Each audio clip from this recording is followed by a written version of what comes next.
Hey hi guys, இன்னைக்கு நாம பார்க்க போறது ஒரு வித்தியாசமான மூவி. கண்டிப்பா இந்த மாதிரியான மூவிஸை நீங்க பார்த்து ரொம்ப நாள் ஆயிருக்கும். அந்த வகையில நான் உங்களுக்கு எந்த மாதிரியான மூவி எடுத்துட்டு வந்திருக்கேன்னா, சைக்காலஜிக்கல் த்ரில்லர் மூவி. எல்லா மூவிக்கும் மோஸ்ட்லி இந்த ஒன்லைனர் தேவைப்படும். ஏன்னா அந்த ஒன்லைனரை வச்சுதான் அந்த மூவி நல்லா இருக்குமா இல்லையா அப்படிங்கிறது நமக்கே தெரியும். ஆனா இந்த படத்தை பொறுத்த வரைக்கும் அந்த ஒன்லைனர் தான் இந்த படத்தோட மொத்த கதையே. அதை சொல்லி நான் உங்களை ஸ்பாயில் பண்ண விரும்பல. அந்த வகையில இன்னைக்கு நாம பார்க்க போறது 2017 ரிலீஸ் ஆன மேரோபோன். சோ ஒன்ஸ் அகைன் இது உங்க நேரோ டைம். நம்ம சேனல் வீடியோ பார்த்துட்டு இருக்கவங்க சப்ஸ்கிரைப் பண்ணலைன்னா மறக்காம சப்ஸ்கிரைப் பண்ணிக்கோங்க. பக்கத்தில் இருக்கிற பெல் ஐகானை பிரஸ் பண்ணி அதுல ஆளுங்கிறத செலக்ட் பண்ணுங்க.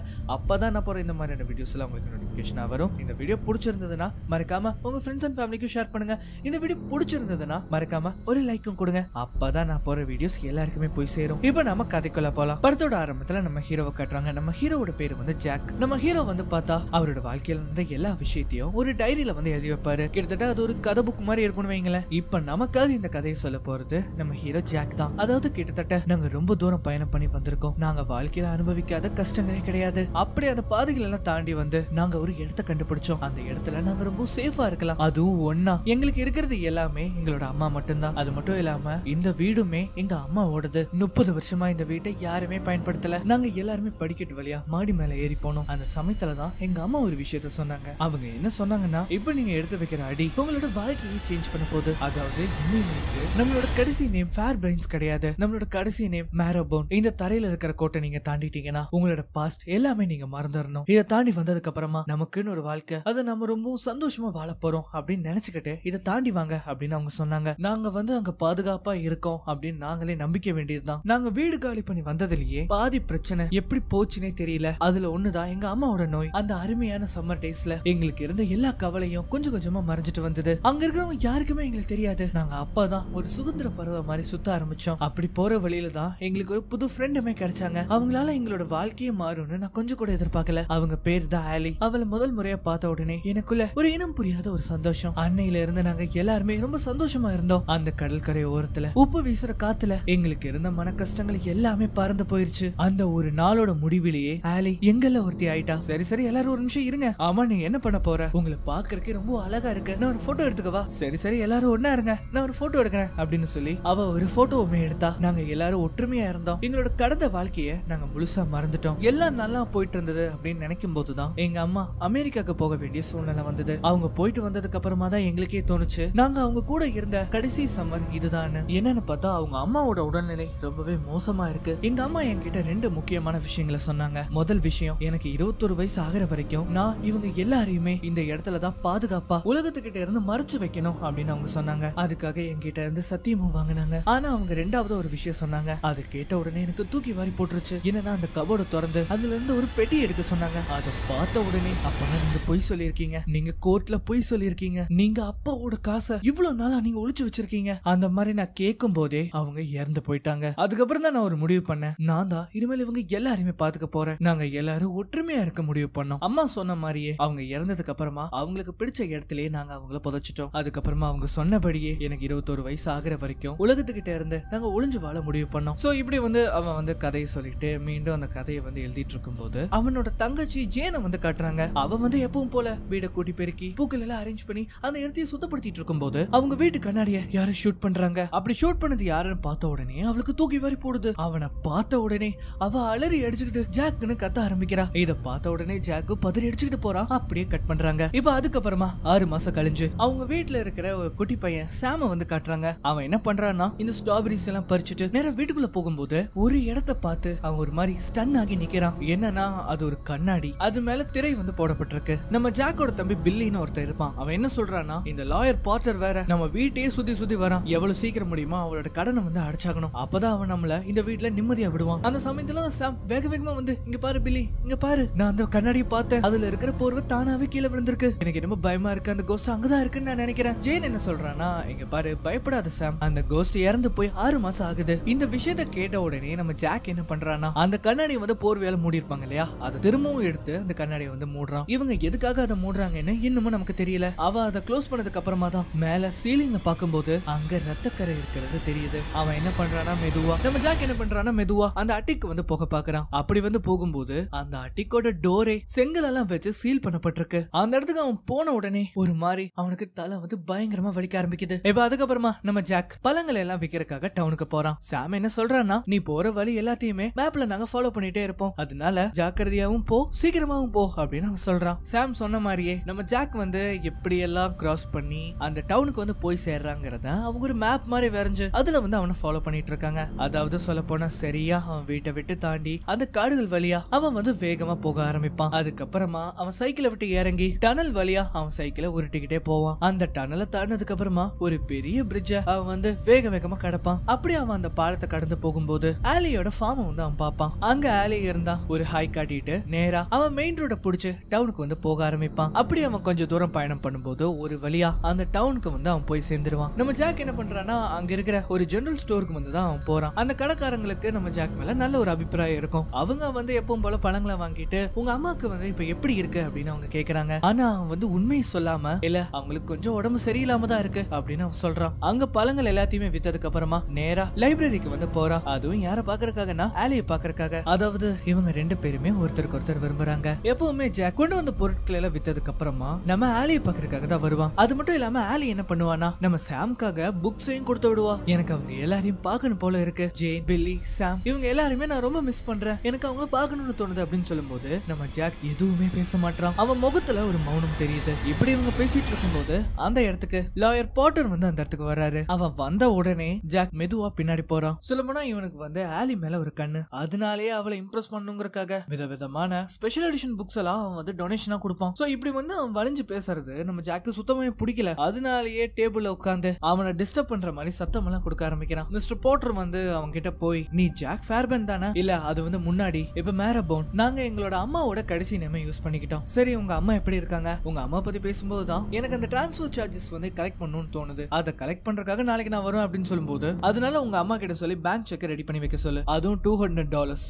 இத கேட்ட உடனே ஜாக் ஒரு மாதிரி ஆகுறான். அவனுக்கு வந்து கொஞ்சம் உடம்பு சரியில்லை. நம்ம வேணா இப்படி பண்ணலாமே, உங்ககிட்ட இருந்த பேப்பர்ஸை வாங்கி நான் அம்மா கிட்ட இருந்து சைன் வாங்கிட்டு திரும்ப உங்ககிட்டயே கொண்டு வந்து கொடுத்துறேன். எனக்கு வந்து அந்த சைனை வெரிஃபை பண்ணி ஆகணும். அதனால நாளைக்கு மத்தியானம் நான் அங்க இருப்பேன், எல்லாத்தையும் ரெடி பண்ணி வச்சிரு அப்படின்னு அவர் சொல்றாரு. இத கேட்ட உடனே ஜாக் என்ன பண்றாரு, வேக வேகமா சைக்கிள் எடுத்துட்டு வீட்டுக்கு போறான். சோ இந்த விஷயத்த வந்து வீட்டுல இருக்கவங்க கிட்ட சொன்ன உடனே பில்லி வந்து செம காண்டாகிறான். எனக்கு தெரியும் அந்த ஆள் கண்டிப்பா நமக்கு ஒரு பிரச்சனை இழுத்துட்டு வருவான்னு. சரிப்பா அதை விடுங்க, அம்மாவோட சேவிங்ஸ்ல எவ்வளவு காசு இருக்கு? குறைஞ்சபட்சம் $50 கூட கிடையாது. ஏன் நம்ம 1000 கேக்ஸ வித்தா கூட அந்த காசை நம்மளால புரட்ட முடியாது அப்படின்னு ஜேன் சொல்றா. எனக்கு தெரியல, ஆனா இந்த உண்மை மட்டும் அவங்களுக்கு தெரிய வந்ததுன்னா நம்ம எல்லாருமே பிரிச்சிருவாங்க அப்படின்னு அவன் சொல்றான். அப்பதான் பில்லி வந்து சொல்றான், இங்க பாரு ஜாக், அந்த பாக்ஸ்ல காசு இருக்கு. ஜேன் என்ன சொல்றான்னா, நாம அதை யாரும் தொடக்கூடாதுன்னு ப்ராமிஸ் பண்ணிருக்கோம். நீ எங்களுக்கு சத்தியம் பண்ணிருக்க, நான் உங்களுக்கு நிறைய விஷயத்துல சத்தியம் பண்ணிருக்கேன். ஆனா இந்த தாட்டி வேற வழி இல்ல. பில்லி என்ன சொல்றான்னா, நான் அதை எடுத்துட்டு வரேன் அப்படின்னு சொல்லி அவன் என்ன பண்றான்னா, வேக வேகமா காட்டுக்கு நடுவுல யாருமே போகாத இடத்துக்கு வந்து அவன் போறான். அந்த பாக்ஸ் அப்படி எங்க இருக்குன்னு பார்த்தா கடற்கரை ஓரமா 2 பாறைக்கு நடுவுல வந்து இருக்கும். அத வந்து பில்லி எடுத்துட்டு நேரா வீட்டுக்கு போறான். அப்படி வந்து வீட்டுக்கு வந்த உடனே அந்த பாக்ஸ் வந்து அவங்க ஓபன் பண்றாங்க. அதுக்குள்ள அப்படி என்ன இருக்குன்னு பார்த்தா சில பில்ஸ், பேப்பர் கார்ட்ஸ்,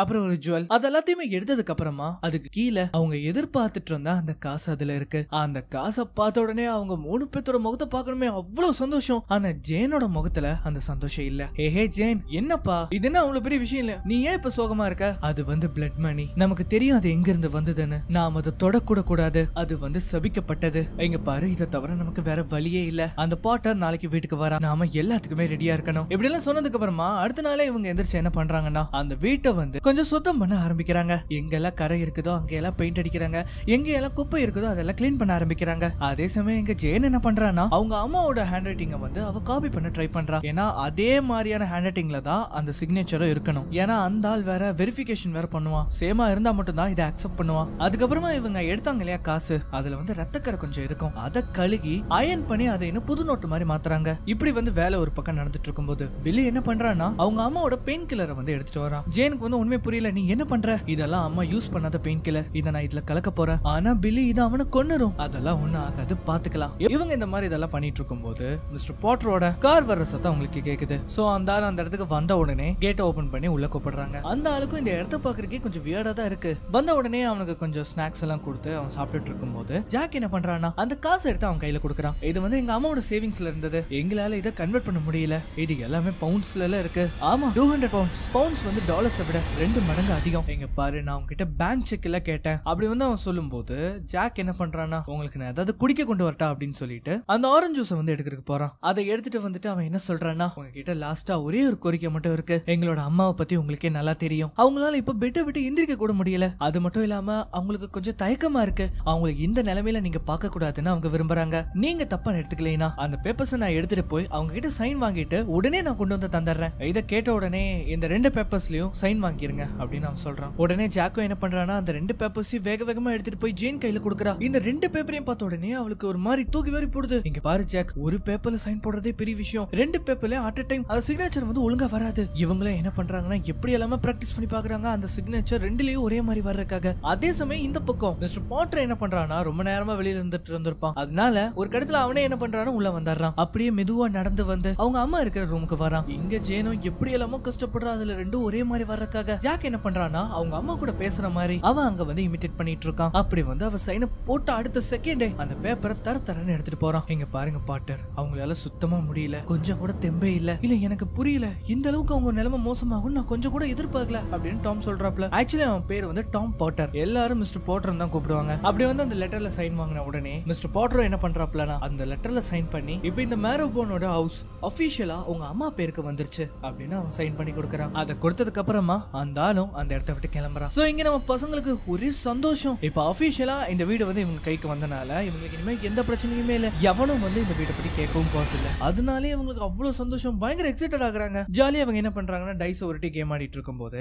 ஒரு கட்டத்துல அந்த டைஸ் படிக்கட்டு வழியா கீழே விழுந்துரும். அத வந்து சாம் தான் போய் எடுக்க போவான். அவனுக்கு வந்து செம்ம பயம். இவன் என்ன பண்றானா அந்த டைஸ போய் எடுத்துறான். அப்படி எடுக்கும் போது என்ன ஆகுதுன்னா அவனுக்கு பின்னாடி இருக்கிற ஒரு மிரர் திரையில மூடப்பட்டிருக்கும். அந்த திரை அப்படியே கீழே விழுகுது. அது மட்டும் இல்லாம அந்த கண்ணாடிக்குள்ள யாரோ நடக்கிற மாதிரி சத்தம் கேக்குது. இத நம்ம பசங்களும் கேக்குறாங்க. உடனே அவங்க எல்லாருமே என்ன பண்றாங்கன்னா அவங்க ஒரு ரூம்ல ஒரு ஃபோர்ட்ரஸ் மாதிரி கட்டி வச்சிருப்பாங்க. அதுக்குள்ள எவ்வளவு சீக்கிரம் முடியுமோ அவ்வளவு சீக்கிரம் வேக வேகமா போறாங்க. நம்ம ஜாக் என்ன பண்றான்னா அந்த இடத்துக்கு வந்த உடனே மியூசிக்கை வந்து பிளே பண்ணி விட்டுட்டு அவங்களை இங்கே இருக்க சொல்லிட்டு அந்த கண்ணாடியை வந்து மூடுறதுக்காக போறோம். இப்பதான் நமக்கு அந்த கண்ணாடியை முழுசாவே காட்டுறாங்க. அது முழுசா உடைஞ்சு போன நிலைமையில இருக்கு. அந்த அட்டிக்குள்ள யாரும் நடக்கிற மாதிரியான சத்தம் பயங்கரமா கேக்குறதுனால ஜேன் என்ன சொல்றான்னா கண்டிப்பா அவன் நம்மளை விட்டுட்டு போகவே மாட்டான், இவன் இன்னும் சாகவே இல்ல அப்படின்னு அவ ஒரு வார்த்தையை சொல்றா. எங்க நம்ம ஜாக் அந்த கண்ணாடியை வந்து திரையால போத்தனதுக்கு அப்புறமா மேல அட்டிக்க பாக்குறான். அந்த இடத்துல அதே மாதிரி அந்த ரத்தக்கரை வந்து இருக்கு. அந்த அட்டைக்குல ஒரு சின்ன பிளவுமே இருக்கும். அந்த பிளவு வழியா அப்படி என்ன இருக்கு அப்படின்னு அவன் பாக்குறான். அப்படி அவன் பார்க்கும்போது என்ன ஆகுதுன்னா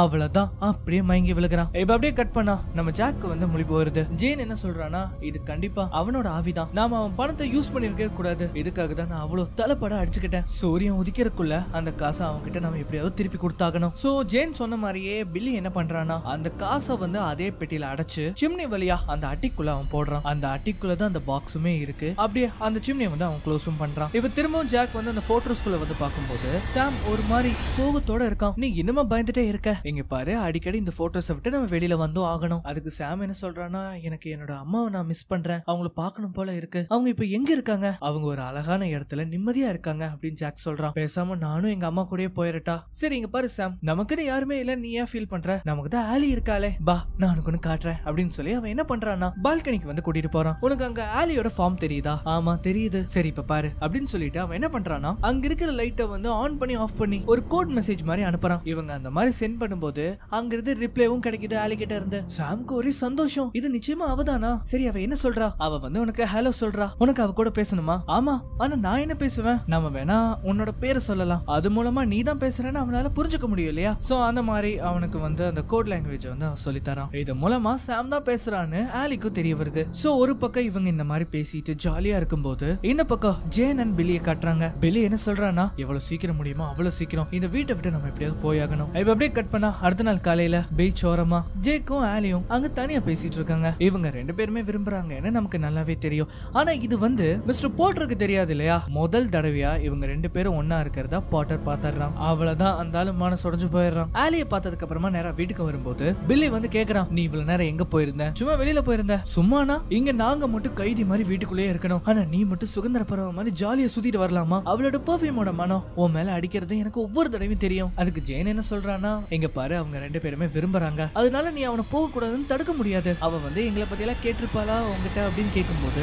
ஏன் கிடையாது, அவ ஒவ்வொரு தடவையும் உங்களை பத்தி தான் பேசுவா, உங்களை பாக்கணும்னு அவ ரொம்ப ஆர்வமா இருக்கா. சோ இப்படி வந்து ஒரு பக்கம் போகும்போது இப்ப அடுத்த நாள் காலையில இந்த சாம் என்ன பண்றான்னா, யாருக்கும் தெரியாம அவங்க அம்மாவோட ரூமுக்கு போற அந்த டோர் கீயை எடுத்துட்டு போய் அந்த டோரை ஓபன் பண்ணிடுவான். அந்த ரூம்குள்ள போனது மட்டும் இல்லாம கபோர்டு ஓபன் பண்ணி அவங்க அம்மாவோட ட்ரெஸ் எல்லாம் எடுத்து பார்த்து அவன் ரொம்பவே வேதனைப்படுறான். அந்த சமயத்துல ஜன்னல்ல இருந்து யாரோ கூப்பிடுற மாதிரி இருக்கும். இவன் என்ன பண்ணுவானா, சேரை எடுத்துட்டு போய் அது மேல ஏறி நின்று யார் அது அப்படின்னு பாக்கலான்னு போவான். ஆனா கால் தடுக்கி அந்த இடத்துல கீழே விழுந்துருவான். இவன் விழுங்கும் போது என்ன ஆகுதுன்னா, அந்த கபோர்ட் தானா ஓபன் ஆகுது. அந்த கபோர்ட்ல இருக்கிற மிரர்லயுமே ஒரு திரையை போட்டு போத்தி இருப்பாங்க, அதுவுமே கீழே விழுந்துரும். இவன் என்ன பண்றான்னா, அதை எடுத்துட்டு போய் போத்திக்கிட்டு ஒரு மாதிரி பயந்து போய் இருக்கான். அதாவது இவங்களோட ரூல்ஸே என்னன்னா, மிரரை வந்து இவங்க பார்க்க கூடாது. அது ஏன்னு பார்த்தா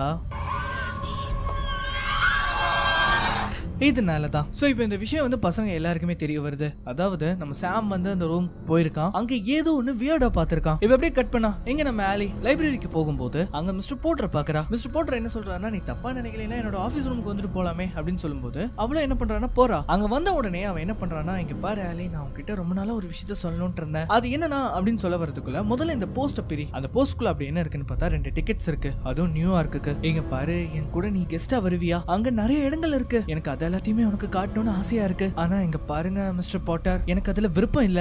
ஏன் நான் உன்னை ரொம்ப அவசரப்படுத்துறேனா? இல்ல அது அத பத்தின விஷயமே கிடையாது. ஏன் நான் ரொம்ப ஓல்டா இருக்கேனா? உனக்கு ஒண்ணு தெரியுமா, என்னோட அப்பா என்னோட அம்மா விட 15 வருஷம் பெரியவர். அவங்களே சந்தோஷமா கல்யாணம் பண்ணி 40 வருஷம் வாழும்போது நம்மளால முடியாதா? எங்க பாருங்க மிஸ்டர் பாட்டர், கொஞ்சம் நிறுத்துங்க. நான் உங்களை அந்த மாதிரியான வழியில நான் பார்த்ததே கிடையாது, என்ன மன்னிச்சிருங்க அப்படின்னு சொல்லி அந்த போஸ்ட வந்து கொடுத்தாரா. அந்த ஆள் இதை கேட்டு செம்ம காண்டாகிறான். இது எல்லாத்துக்குமே அந்த ஜாக் தான காரணம். இங்க பாருங்க, நீங்க எதுக்காக அவனை உள்ள இழுக்கிறீங்க? உனக்கு முதல்ல ஒரு விஷயம் அவனை பத்தி தெரியுமா? உனக்கு சுத்தமா ஒரு ஐடியா கூட இல்ல, நீ எதுல போய் மாட்ட போறேன்னு அப்படின்னு சொல்லி ஒரு ஃபைல வந்து எடுத்து கொடுக்கறான். அதான் வச்சு போட்டு அங்கிருந்து போகும்போது ஆலிக்கு வந்து அதுல என்னதான் இருக்கும்னு பாக்கணும்னு தோணுது. என்னன்னு பார்த்தா இவங்க அப்பாவோட கிரிமினல் ரெக்கார்ட்ஸ். ஜாக்கோட அப்பா வந்து ஒரு மர்டரர். அது எல்லாத்தையுமே படிக்க படிக்க அவளுக்கு ஒரு மாதிரி தூக்கி வாரி போடுது.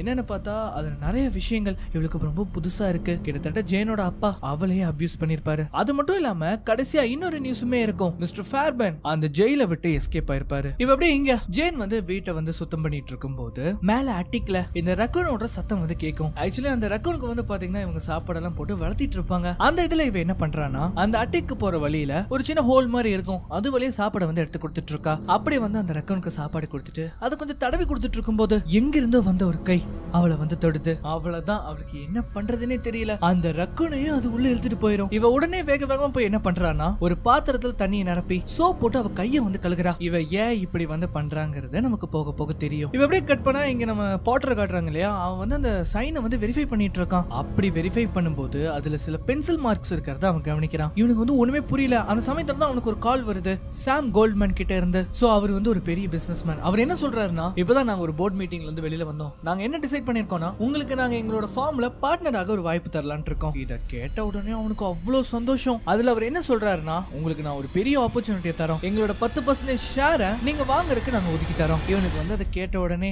முகம் போக்குன்னு போயிடும். கிட்டத்தட்ட அந்த ஷேர்ஸோட விலை $5000. சோ இப்போ அவனுக்கு கேட்ட உடனே அவனுக்கு என்ன பண்றதுன்னே தெரியல. இவன் எதுக்காக நியூயார்க் போறானா, அந்த பொசிஷனை வந்து வாங்குறதுக்காக தான். ஆனா அது வாங்கணும்னாலே அவன் வந்து முதல்ல அவங்களோட ஷேர்ஸ் வாங்கியாகணும். இப்போ அவங்க கிட்ட பணம் வேற இல்ல. அவன் இதனால செம்ம காண்டாகிறான். அப்படி வந்து அங்க இருக்கிற ஃபைல்ஸ் எல்லாம் தூக்கி வீசும்போது மிஸ்டர் ஃபேர்பேனோட கேஸ் நியூஸ் வந்து அங்க இருக்கும். ஆக்சுவலி அதுல என்ன போட்டிருக்குன்னா, ஃபேர்மன் வந்து ஜெயில இருந்து தப்பிச்சிட்டான். அவனோட சேர்ந்து 10,000 பவுண்டுமே காணாம போயிருக்கு. சோ அதை வச்சு அவன் ஒரு பிளான போடுறான். என்னன்னு பார்த்தா இவன் நேரா ஜாக்கோட வீட்டுக்கே போயிடுறான். என்னன்னா அவனுக்கு வந்து விஷயம் தெரிஞ்சு போச்சுலே, அவங்க வந்து ஃபோர்ஜரி பண்ணிருக்காங்க. நீ பண்ண திருட்டு வேலைக்கு உங்ககிட்ட என்ன பதில் இருக்கு? எங்க பாருங்க, தயவு செஞ்சு விட்டுருங்க. என்னோட ஃபேமிலி பாத்துக்கிறதுக்காக தான் நான் எல்லாமே பண்றேன். நீ என்கிட்ட பொய் சொல்லியிருக்க, நீ என்ன ஏமாத்தவும் முயற்சி பண்ணிருக்க. சோ அதனால நம்ம ஒரு விஷயம் பண்ணலாம். இதுக்கான காம்பன்சேஷனை எனக்கு நீ கொடுத்தீனா இதுல இருந்து நான் உன்னை தப்பிக்க விடுறேன். எங்க பாருங்க மிஸ்டர் பாட்டர், எங்க கிட்ட எதுவுமே இல்ல. உன்கிட்ட 10,000 பவுண்ட் இருக்குன்னு எனக்கு தெரியும். அத மரியாதையை என்கிட்ட கொடுத்துரு. இதுக்கு மேல உன்கிட்ட பேசுறதுக்கு எதுவுமே இல்ல. உன்னோட சிப்ளிங்ஸ் கிட்ட இதை பத்தி பேசு. நான் மறுபடியும் நாளைக்கு திரும்ப வருவேன் அப்படின்னு சொல்லிட்டு அவன் அங்க இருந்து போறான். அண்ட் இந்த விஷயம் வந்து பசங்க எல்லாருக்குமே தெரிய வருது. இவங்க வேற அந்த பெட்டியை அந்த சிம்னி வழியே உள்ள போட்டுட்டாங்க. அதுலதான் அவங்களுக்கான காசுமே இருக்கு. ஜாக் வந்து புலம்புறான், நம்மளால இனிமேல் அதை எடுக்க கூட முடியாது, எல்லாமே முடிஞ்சு போச்சு. இப்படி வந்து அவன் புலம்பிட்டு இருக்கும்போது தான் பில்லி ஒரு விஷயத்தை யோசிக்கிறான். என்னன்னா அன்னைக்கு ராத்திரியே அந்த சிம்னி ஓபன் பண்ணி அதுக்குள்ள இறங்கி அந்த பெட்டி எடுக்கலாம்னு அவன் பாக்குறான். அப்படி வந்து அவன் கயிறை உள்ள போட்டு அது வெளியே இறங்கும் போது உள்ள ரொம்ப இருட்டா இருக்கு. அவனுக்கு பிடிக்க விளக்குன்னு ஒண்ணுமே கிடையாது. தீக்குச்சியை வச்சுதான் அவன் அங்க வந்து உள்ள போயாக முடியும். அப்படி உள்ள போய் பார்க்கும் பார்க்கும்போது ஒரு பாத்திரத்துல என்னடானா தண்ணி இருக்கு, பக்கத்துல ஒரு ரக்கூன் வேற இறந்து கிடக்குது, அதோட நாத்தம் வேற குடல போடுங்கிற அளவுக்கு இருக்கும். இந்த சமயத்துல தான் ஒரு விஷயம் நோட்டீஸ் பண்றேன். என்னன்னா அந்த அட்டைக்கு போற டோர் வந்து சீல் ஆயிருக்கும் இல்லையா, ஆக்சுவலி அந்த கதவுல யாரும் நகத்தை வச்சு புரண்டன தடங்கள் இருக்கு. அப்படியே கீழே பார்த்தா அந்த பணப்பெட்டியும் அங்கதான் இருக்கும். உடனே பில்லி என்ன பண்றான்னா அதை எடுத்துட்டு வேக வேகமா போறோம். சரி அவ்வளவுதான், இங்கிருந்து தப்பிச்சிடலாம் அப்படின்னு கயிறை பிடிச்சிட்டு அங்கிருந்து மேல போலாம் அப்படின்னு பார்க்கும்போது யாரோ உருமுற மாதிரி சத்தம் கேக்குது. என்னடா சத்தம்னு அவன் பார்க்கும்போது அந்த இடத்துல யாரோ ஒருத்தன் ரொம்ப விகாரமா அங்க நின்னுட்டு இருக்கிறத அவன் பாக்குறான். அவ்வளவுதான், இத பார்த்த உடனே அவன் பயந்து போய் அவன் என்ன பண்றான்னா அந்த கயிறு வழியா எவ்வளவு சீக்கிரம் முடியுமோ அவ்வளவு சீக்கிரம் மேல போக பாக்குறான். ஆனா உள்ள இருக்கிறவனோ அந்த கயிறை பிடிச்சு கீழால இழுக்கிறான். அப்படி வந்து அவன் இழுக்கும் போது பில்லியோட கை வலிக்கு அந்த கயிறுல அவன் சிக்கிக்கிறான். மேலேயும் அந்த கயிறு வந்து ஸ்ட்ராங்கா அங்க கட்டப்பட்டிருக்கும், கீழேயும் அந்த சைக்கோ அந்த கயிறை பிடிச்சு பயங்கரமா இழுக்கும் போது நடுவுல வேற நம்ம பில்லி மாட்டிப்பானா, பயங்கரமா அவனுக்கு வந்து அது நெருக்குது. ஒரு கட்டத்துல அவன் என்ன பண்றான்னா இப்படியே நெருக்கிறதுனால அவனுக்கு பயங்கரமா காயமும் ஏற்படுது. ஒரு கட்டத்துல என்ன ஆகுதுன்னா அவன் அந்த கயிறு கட் பண்ணிட்டு அந்த சிம்னியை விட்டு அவன் தப்பிக்கிறான். அது மட்டும் இல்லாம அந்த பெட்டியும் அந்த சிம்னிக்குள்ளேயே திரும்பவும் போகுது. இப்ப அதுக்கப்புறமா அடுத்த நாள் காலையில ஜாக் வந்து ரூம்குள்ள நடந்து வரும்போது அங்க பில்லியோட கதறல் சத்தம் கேக்குது. என்னன்னு போய் பார்த்தா பில்லியோட வயித்துல ஒரு பெரிய காயம் வந்து ஏற்பட்டிருக்கு. நான் உன்கிட்ட சொன்னல அங்க போகாதேன்னு. அவன் உயிரோட இருக்கான் ஜாக். அவன் இவ்வளவு நாளா அங்க சாப்பிட்டுக்கிட்டு தான் இருந்திருக்கான். என் 2 கண்ணால அதை பார்த்தேன். அது மட்டும் இல்லாம அங்க நிறைய மிருகங்களோட எலும்பு கூடுகளுமே இருந்தது. எலி புறா ரக்குன்னு ஏகப்படுத்துங்க கிடக்குதுங்க. அது மட்டும் இல்லாம மழை தண்ணி அவன் சேகரிச்சு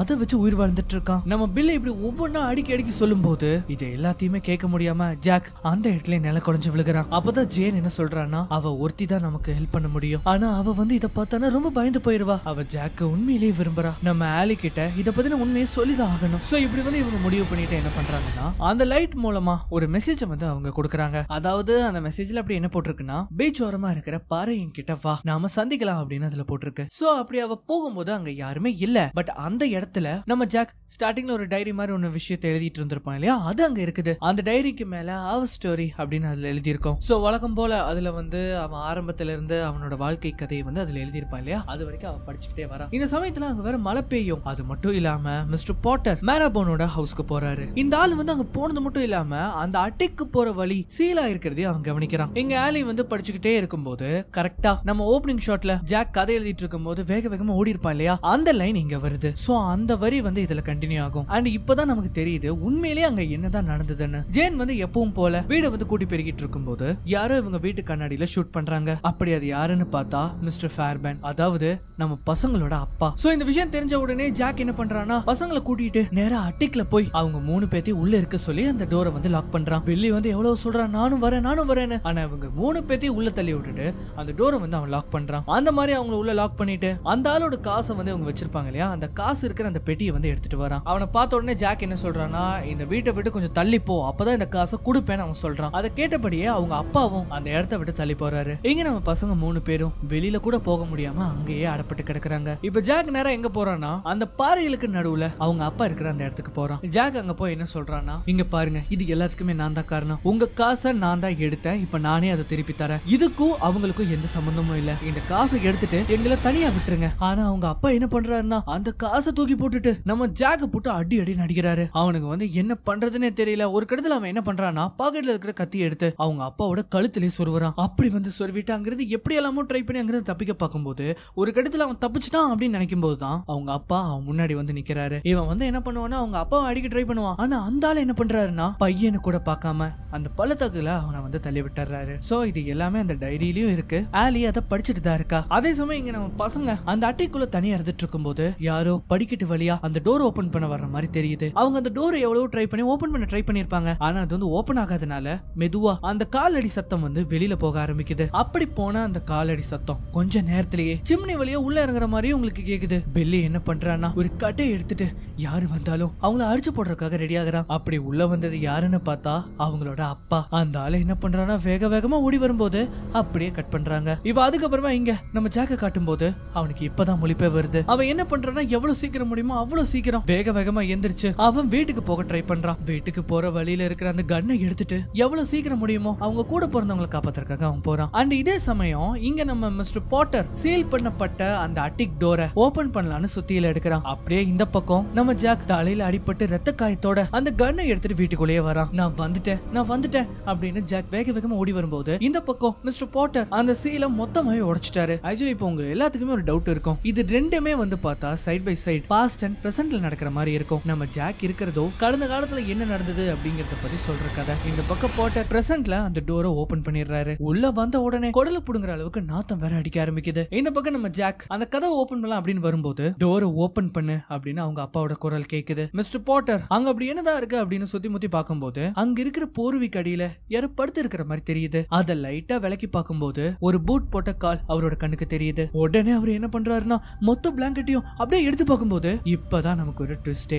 என்னன்னு பார்த்தா ஜேன், பில்லி, சாம் இவங்க 3 பேரும் இறந்த நிலைமையில அங்க கிடக்குறாங்க. இத பாக்குற நமக்கு என்ன நடக்குதுன்னே தெரியாது. எங்க ஜாக் என்ன சொல்றானா அவங்கள நீ என்ன பண்ண, ஜேன், பில்லி, சாம் இவங்கள நீ என்ன பண்ண அப்படின்னு கதறான். சோ இப்ப தெரியுதா ஏன் அந்த அட்டிக்ல வந்து ரத்தக்கரை இருந்ததுன்னு. அந்த ரத்தக்கரை வேற யாரோடதும் இல்ல, நம்ம பசங்களோட ரத்தக்கரை தான். அதுக்கேத்த மாதிரி அந்த டைரியிலயும் இட் வாஸ் டூ லேட் அப்படின்னு அதுல எழுதி இருக்கும். இத பாக்குற நமக்கே அதிர்ச்சியா இருக்கும் போது படிக்கிற ஆளுக்கு எப்படி இருக்கும்? அவளால இதை ஏத்துக்கவே முடியல. எங்க நம்ம ஜாக் தான் கூட பிறந்தவங்கள காப்பாத்த முடியலையே அப்படின்னு நினைச்சு ஒரு பைத்தியமாவே மாறிட்டான். அது மட்டும் இல்லாம அவனோட கண்ணுக்கு அவங்க 3 பேரும் இன்னும் உயிரோட இருக்கிற மாதிரி தான் அவனுக்கு தெரியும். இவங்க 3 பேரும் உயிரோட இருக்கிற மாதிரி இவன் இமேஜின் பண்ணிக்கிறான். அவங்க 3 பேரையும் கூட்டிட்டு போய் இருக்கிற எல்லா கண்ணாடியும் உடைச்சு அதை ஒரு ரூம்ல போட்டு அடைச்சு வைக்கிறான். சோ இப்ப புரியுதா ஏன் இவங்க வீட்டுல வந்து எல்லா கண்ணாடிகளும் திரையால மூடப்பட்டிருக்குன்னு. ஏன்னா அந்த மிரர் வழியா பார்த்தா நம்ம ஜாக் மட்டும் தான் இருப்பானே ஒழிய அவங்க 3 பேரும் அதுல தெரிய மாட்டாங்க. சோ இந்த விஷயத்தை எல்லாம் படிச்சு தெரிஞ்சுக்கிட்ட உடனே ஆலி எவ்வளவு சீக்கிரம் முடியுமோ அவ்வளவு சீக்கிரம் வேகமா அந்த வீட்டுக்கு வந்து போறா. அங்க வந்து ஜாக்னு கூப்பிடும் போது மிஸ்டர் போட்டரோட பேக் இருக்கிறத அவர் நோட்டீஸ் பண்றா. இவளுக்கு வந்து இங்க என்ன நடக்குதுன்னே புரியல. மெதுவா